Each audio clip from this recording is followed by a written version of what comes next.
19వ తారీఖున ముఖ్యమంత్రి రేవంత్ రెడ్డితో రాజేందర్ నగర్ ఎమ్మెల్యే ప్రకాష్ గౌడ్ ఆయన ఆ రోజు ముఖ్యమంత్రిని కలిశారు.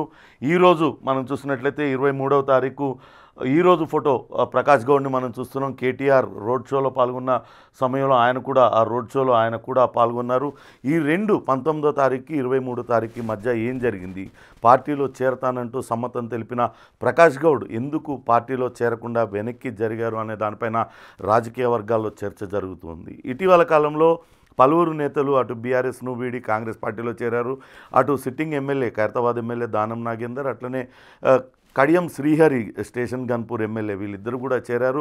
కడియం శ్రీహరి కుమార్తె కడియం కావ్య వరంగల్ నుంచి ఎంపీగా పోటీ చేస్తుంటే, ఇటు స్వయంగా దానం నాగేందర్ సికింద్రాబాద్ ఎమ్మెల్యేగా పోటీ చేస్తూ ఉన్నారు. అయితే పార్టీ మారిన ఎమ్మెల్యేలపైన అటు బీఆర్ఎస్ నేతలు తీవ్ర ఆగ్రహం వ్యక్తం చేస్తున్నారు. వాళ్ళు నిజంగానే చిత్తశుద్ధి ఉంటే, వాళ్ళకి నైతిక విలువలు ఉంటే వాళ్ళు అటు ఎమ్మెల్యే పదవికి రాజీనామా చేసి వేరే పార్టీ మారాలంటూ వాళ్ళు చెప్తూ వస్తున్నారు. అలానే ఆ స్పీకర్కు కూడా ఫిర్యాదు చేశారు. వీళ్ళు పార్టీ మారిన ఎమ్మెల్యేలపైన అనర్హత వేటు వేయాలంటూ వాళ్ళు స్పీకర్కు కూడా ఫిర్యాదు చేశారు. దీనిపైన అటు రకరకాల విమర్శలు వస్తూ ఉన్నాయి.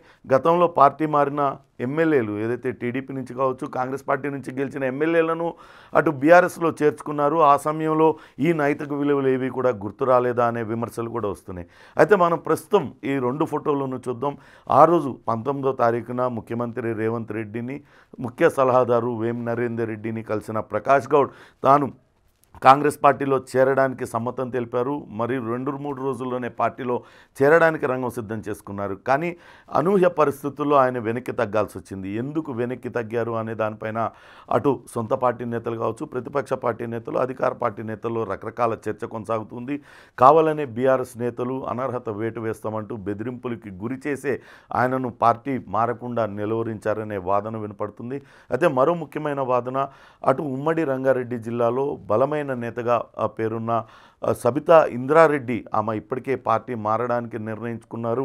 కొడుకు పటోళ్ళ కార్తిక్ రెడ్డి ఖచ్చితంగా అధికార పార్టీ కాంగ్రెస్లో చేరాలంటూ తీవ్రమైన ఒత్తిడి తీసుకొస్తున్నారు.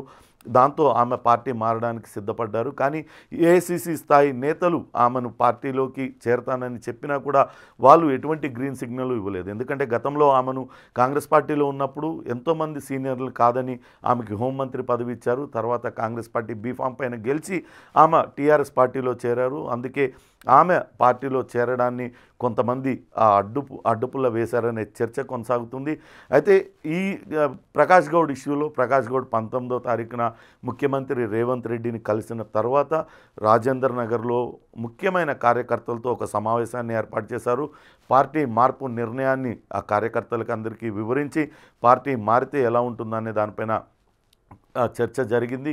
అందులో ఆ చర్చలో మిశ్రమ స్పందన లభించింది. కొంతమంది నేతలు పార్టీ మారదామంటూ ఆయనకు ఓకే చెప్తే, మరికొంతమంది పార్టీ మార్పు పైన కొంత వ్యతిరేకత వెలిబుచ్చారు. దాంతో ఆయన కూడా కొంత సందిగ్ధంలో పడ్డారు. అప్పుడే సబితా ఇంద్రారెడ్డి కూడా ఈ ఇష్యూలో ఎంటర్ అయ్యారు.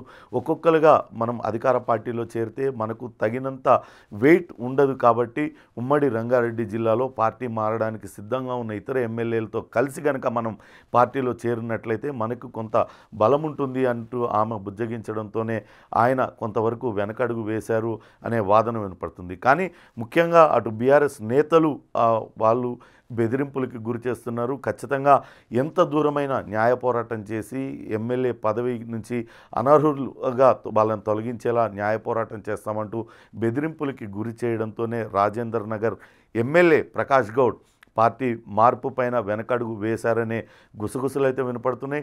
చూడాలి రాబోయే రోజుల్లో ఆ పార్టీ నేతలు మరికొంతమంది అయితే ఇప్పటికే సిద్ధంగా ఉన్నారు. స్వయంగా ముఖ్యమంత్రి రేవంత్ రెడ్డి కూడా ఈ విషయాన్ని ప్రకటించారు. గేట్లు తెరిస్తే ఎవరు కూడా మిగలరంటూ ఇప్పటికే నేతలందరూ కూడా ఆ పార్టీలో చేరడానికి వాళ్ళు సిద్ధమవుతున్న తరుణంలో ప్రకాష్ గౌడ్ తిరిగి బీఆర్ఎస్లోనే కొనసాగుతారా, లేకుంటే రాబోయే రోజుల్లో ధైర్యం చేసి కాంగ్రెస్లో చేరతారా అనేది వేచి చూడాలి.